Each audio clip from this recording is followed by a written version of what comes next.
जान बन के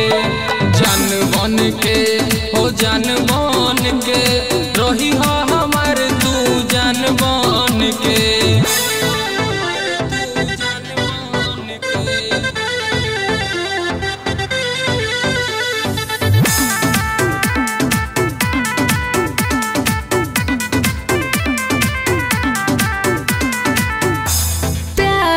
के दुश्मन सगरो जमाना साथ न छोड़ी कबो तोहरो दीवाना।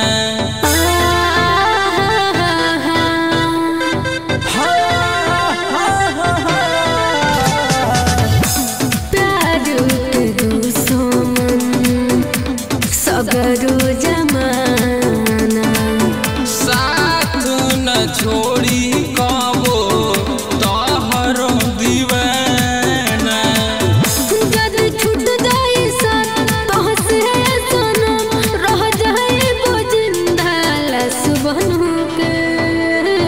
जान बन के हो जान बन के रही हो हमार तू जान बन के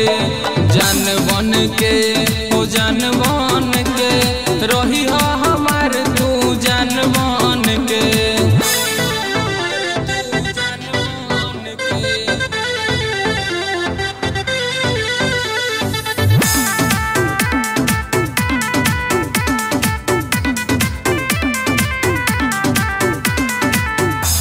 मंगिया सजा दो अपना तू नाम से।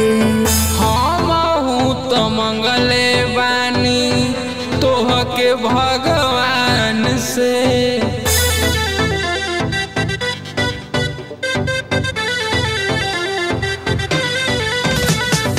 मंगिया सजा दो अपना तू नाम से। तो मंगले बानी तोह के भगवान से।